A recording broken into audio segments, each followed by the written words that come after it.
ময়মনসিংহের চরকালী বাড়ি সহ বেশ কয়েকটি স্থানে ব্রহ্মপুত্র নদের পাড় ভাঙন দেখা দিয়েছে।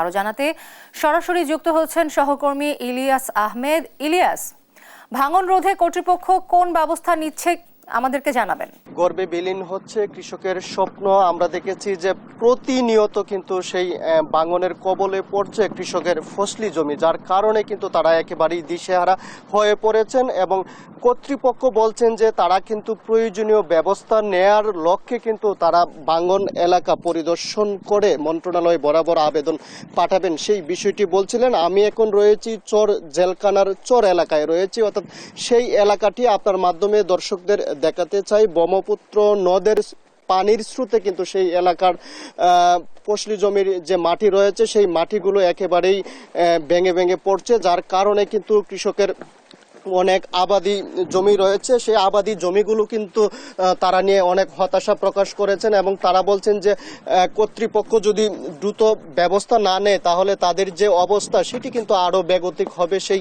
বিষয়টি বলছিলেন। এবং আমরা এই বিষয়টি নিয়ে পানি উন্নয়ন বোর্ডের কর্মকর্তাদের সঙ্গে কথা বলেছিলাম। তারা বলছেন যে অতি বৃষ্টির কারণে কিন্তু এই এলাকাগুলো ভেঙে পড়ছে এবং তারা সেই এলাকা পরিদর্শন করে মন্ত্রণালয় বরাবর আবেদন পাঠিয়েছেন এবং ক্ষতিগ্রস্ত কৃষকদের তালিকা করে কিন্তু তারা ক্ষতিপূরণের ব্যবস্থা করবেন, সেই বিষয়টি বলছিলেন। অর্থাৎ আমরা দেখেছি যে প্রায় সময় কিন্তু এই ব্রহ্মপুত্র নদের পাড়ে যারা বালু উত্তোলন করে থাকেন অবৈধভাবে, সেই বালু উত্তোলনকারীর কারণে কিন্তু এই এলাকাগুলো প্রতিনিয়ত ক্ষতির সম্মুখীন হচ্ছে এবং যারা নাগরিক নেতৃবৃন্দ রয়েছেন তারা বলছেন যে অপরিকল্পিতভাবে বালু উত্তোলনের কারণেই কিন্তু ব্রহ্মপুত্র নদের যে পার রয়েছে সেটি কিন্তু ভেঙে পড়ছে এবং যার কারণে কৃষকদের যে ফসলি জমি রয়েছে সেটি কিন্তু অনেকটাই ক্ষতির সম্মুখীন হচ্ছে, সেই বিষয়টি কিন্তু তারা বলছিলেন। অর্থাৎ আমরাও লক্ষ্য করেছি যে একেবারেই সকাল থেকে মধ্যরাত পর্যন্ত এই চর জেলখানার চর কালীবাড়ি এছাড়াও গড়িপুর এবং ঈশ্বরগঞ্জে যে ব্রহ্মপুত্র পার রয়েছে সেখান থেকে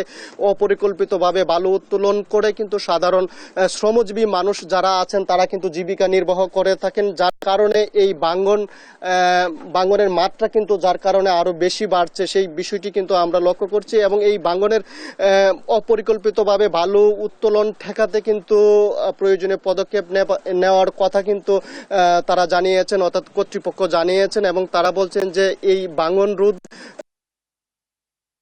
ব্যবস্থা গ্রহণ করবেন, সেই বিষয়টি কিন্তু বলছিলেন। অর্থাৎ এখানকার স্থানীয় যারা রয়েছেন তারা বলছেন যে গত 15 থেকে 20 দিন ধরে কিন্তু একেবারেই ভাঙনের পরিমাণ বেশি হচ্ছে। অর্থাৎ কর্তৃপক্ষ যদি দ্রুত ব্যবস্থা না গ্রহণ করে তাহলে তাদের যে স্বপ্ন সেটি কিন্তু ব্রহ্মপুত্র নদের পানিতে বিলীন হবে, সেই বিষয়টি কিন্তু তারা বলছিলেন। এবং আমরা দেখছি যে একেবারেই চর জেলখানার চর এলাকাটি যেটি কিন্তু অনেকাংশ ভেঙে কিন্তু একেবারেই ব্রহ্মপুত্র নদে গর্ভে কিন্তু বিলীন হচ্ছে এবং পানির যে স্রোত রয়েছে সেই স্রোতে কিন্তু একেবারেই সেই এলাকাগুলো ভাঙছে, অর্থাৎ প্রতিনিয়ত ভাঙছে, যার কারণে মানুষের ক্ষয়ক্ষতির পরিমাণ এবং সেই বিষয়টি নিয়ে যারা সাধারণ কৃষক রয়েছে যারা এখানে ফসল আবাদ করে থাকেন তারা কিন্তু বলছিলেন যে যদি দ্রুত পদক্ষেপ না নেওয়া হয় তাহলে তাদের যে ক্ষয়ক্ষতি সেই ক্ষয়ক্ষতির পরিমাণ কিন্তু আরো বাড়বে, সেই বিষয়টি কিন্তু তারা বলছিলেন। এবং যদিও আমরা দেখেছি যে পানি উন্নয়ন বোর্ডের কর্মকর্তারা বলছিলেন যে অতি বৃষ্টির কারণে ভাঙনের মাত্রা বেশি হচ্ছে এবং তীব্র আকার ধারণ করছে, সেই বিষয়টি কিন্তু তারা বলছিলেন। এবং তারা বলছেন যে কয়েকটি